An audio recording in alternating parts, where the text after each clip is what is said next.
네, 이 시간은 여호수아 정복 전쟁에 대해서 살펴보겠습니다.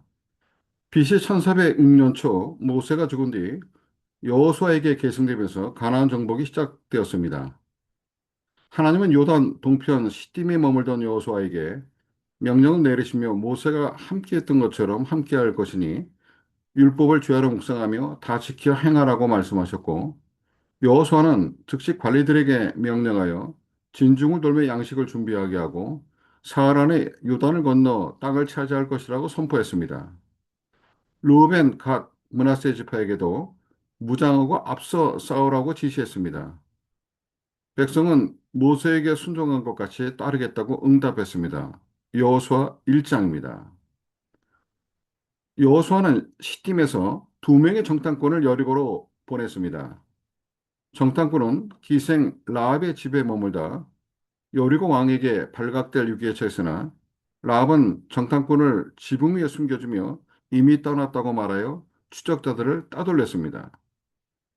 라합은 정탐꾼들에게 출애굽 사건과 요단 동편의 헤스본 왕 시온과 바산 왕 옥의 패망 소식을 듣고 온 땅이 두려움에 녹았다고 고백했습니다. 라합은 하나님을 인정하며 자기 가족을 살려줄 것을 요청했습니다. 정탐꾼들은 붉은 줄을 창에 메고 가족을 모으라며 생명 보장을 약속했습니다. 사흘간 산에 숨어 있다 복귀한 정탐꾼들은 여호수아에게 가나안 주민들이 크게 두려워하고 있으며 그 땅이 이스라엘의 손에 넘겨졌다고 보고했습니다. 2장입니다. 여호수아와 이스라엘 자손은 시팀을 떠나 요단을 건너기 전 사흘을 성결하게 준비했습니다. 언약궤를 맨 제사장들이 선두에 섰고 요단강에 그들의 발이 닿자 위에서부터 흐르던 물이 멀리 사르단 근처의 아담 성읍 변두리에 멈추어 쌓였으며 온 백성은 여리고 앞 마른 땅을 밟고 강을 건넜습니다. 3장입니다. 도하 직후 여호수아는 요단 가운데서 각 지파별로 가져온 12돌로 길갈의 기념비를 세워 후대의 하나님의 능력을 교육하는 표지로 삼았으며 이곳 길갈은 가나안 정복 전쟁 전체를 수행하는 핵심 전진기지가 되었습니다. 4장입니다. 본격적인 공격에 앞서 길갈에서 하나님은 광야 생활 동안 태어난 세대에게 할례산에서 할례를 재시행하였고 이어 유월절을 지켰습니다. 이때 만나의 공급이 그치고 가나안 땅의 소산을 먹기 시작했는데 이는 이스라엘이 광야 생존 모드에서 정착 전쟁 모드로 전환되었음을 뜻합니다. 여호수아는 칼을 든 하나님의 군대 장관을 만나는데 그는 여호수아에게 거룩한 곳이니 신을 벗으라고 말합니다. 여호수아는 엎드려 경배했고 전쟁의 주권이 하나님께 있음을 다시 확인했습니다. 5장입니다. BC 1406년 봄 여리고에 대한 작전이 개시되었습니다. 전략은 일반적인 공격이 아닌 7일간 언약궤를 앞세워 성주위를 침묵으로 돌았습니다. 마지막 날 7바퀴를 돌고 제사장들의 나팔 소리와 함께 백성이 함성을 지르자 경고했던 성벽이 일제히 붕괴되었습니다. 전리품은 개인 약탈이 금지되고 하나님의 창고에 온전히 드리는 원칙, 즉 헤렘 원칙이 적용되었습니다. 기생 라합과 그 가족은 약속대로 생명을 보존하였으며 이 승리로 여호수아의 명성이 온 땅에 퍼졌습니다. 6장입니다. BC 1406년 초여름 아이성 전투에서 예상 밖으로 패배합니다. 아이성을 과소평가하여 3,000명의 소수 병력만 투입했다가 36명이 전사하고 퇴각했습니다. 원인은 아간이 외투와 은금을 훔쳐 자기 장막에 숨긴 불순종 때문이었습니다. 아간과 가족과 재산을 아골골짜기로 끌고 가 심판하였으며 하나님의 진노가 그쳤습니다. 7장입니다.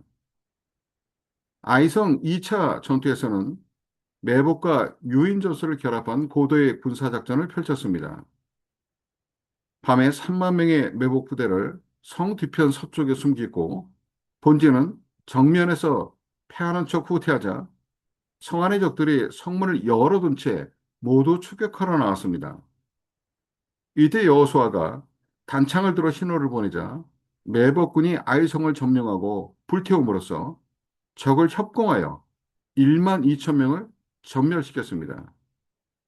여호수아는 에발산 세겜 근처에서 단을 쌓고 율법을 돌에 새기고 축복과 저주를 낭독했습니다.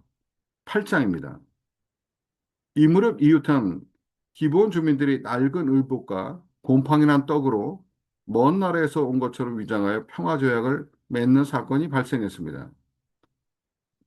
여호수아 지도자들은 하나님께 묻지 않고 성급하게 조약을 체결했으나 사흘 만에 그들의 이웃 도시 기브온, 그비라, 부에롯, 기란 여아림의 사람들 이름이 밝혀졌으나 이미 하나님의 이름으로 맹세했기에 그들을 칠 수 없었으며 그들을 나무를 베며 물기는 자로 삼았습니다.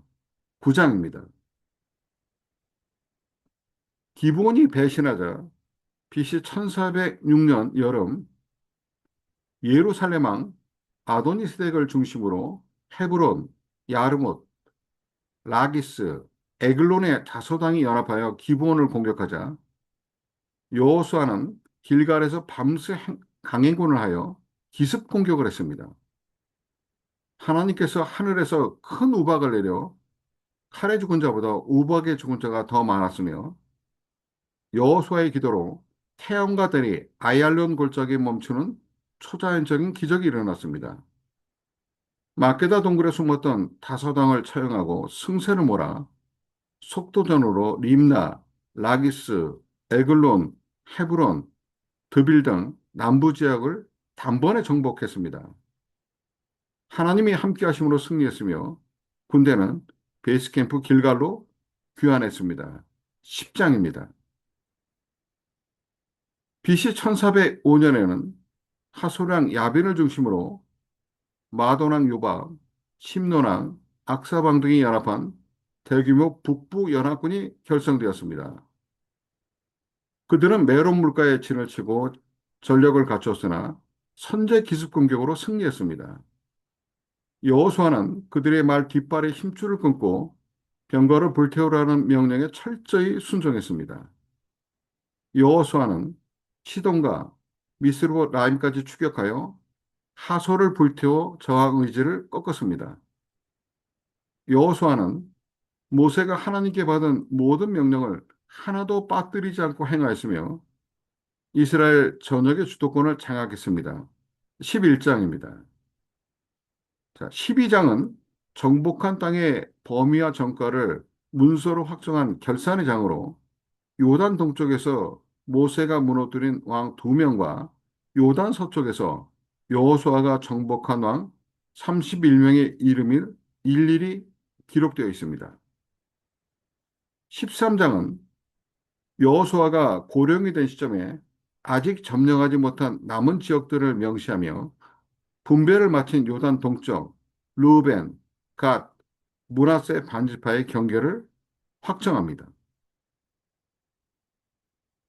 14장에서 갈렙은 45년 전에 하나님이 약속하신 말씀을 근거로 직접 산지 땅을 요구했습니다. 나이 85세였지만 가장 험하고 강한 거인족 속에 있는 지역을 선택했으며 갈렙은 헤브론 산지를 기업으로 받아 실제로 점령했습니다. 15장에서 실질적인 리더 지파인 유다 지파는 사해부터 지중해에 이르는 가나안 남부의 거대한 영토를 배정받았으며 이는 훗날 다윗 왕조와 예루살렘의 기반이 되는 전략적 요충지였습니다. 유다 지파의 경계선과 100개가 넘는 성읍을 구체적으로 기록하여 배정된 영토 범위를 분명히 보여줍니다. 16, 17장은 요셉의 자손인 에브라임과 므낫세 지파가 중부에 비옥한 땅을 받았으나 땅이 좁고 철병거가 두렵다고 불평하자 여호수아는 스스로 개척하라며 자력 확장의 원칙을 선포했습니다. 18, 19장은 여호수아는 실로에 회막을 세우고 분배본부로 삼았으며 아직 기업을 얻지 못한 일곱 지파가 땅을 두루 조사해 그려온 지도를 바탕으로 제비를 뽑아 마침내 온 이스라엘의 지파별 분배를 완수했습니다. BC 1400년경에는 부지 중에 살인한 자를 보호하는 도피성 6곳, 게데스, 세겜, 헤브론, 벳셀, 라못, 골란이 지정되었고 전국에 레위 지파를 위한 48개의 성읍이 배치되었습니다. 이로써 이스라엘 전역에 사법제도와 율법 교육 거점이 마련됐습니다. 20장, 21장입니다. 요단 동편의 르우벤, 갓, 므낫세 반지파는 가나안 정복 전쟁을 함께 마친 뒤 여호수아의 축복과 전리품을 받고 고향으로 돌아갔습니다. 귀한 도중 이들은 요단 강가에 큰 제단을 세웠습니다. 요단 서쪽 지파들은 이것을 다른 제단, 곧 우상 제사로 오해했습니다. 서쪽 지파는 먼저 확인 절차를 택했고 비누하스를 포함한 조사단을 보냈습니다. 동쪽 지파는 제단이 제사용이 아니라 후손들에게 같은 하나님의 백성임을 증명하는 기념 증거라고 설명했습니다. 오해는 풀렸고 지파 간의 연합이 유지되었습니다. 22장입니다. BC 1390년경 노년의 여호수아는 먼저 이스라엘의 지도자들에게 고별 설교를 했습니다. 여호수아는 지금까지의 모든 정복 전쟁에 하나님이 친히 싸우신 결과였음을 회고하며 가나안 민족들과 혼인하거나 그들의 신을 섬기는 타협을 하면 그들이 옆구리에 채찍이 되고 눈에 가시가 될 것이라고 경고했습니다. 23장입니다. 마지막으로 여호수아는 모든 백성을 세겜에 모아 대대적인 언약 총회를 열었습니다.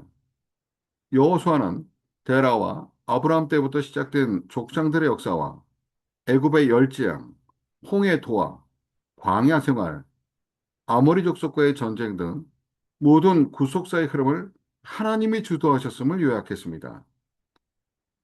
이어 오직 나와 내 집은 여호와를 섬기겠노라 선포하며 백성들에게 누구를 섬길지 결단을 촉구했습니다. 백성들은 우리가 여호와만을 섬기리다 화답하자 여호수아는 세겜의 율법의 말씀을 기록하고 큰 돌을 가져다가 상수리 나무 아래 증거로 삼았습니다. 여호수아는 110세 나이로 죽어 딥나 세라에 장사되었고 이스라엘 백성은 애굽에서 거저온 요셉의 뼈를 세겜에 장사했습니다. 여호수아 24장입니다.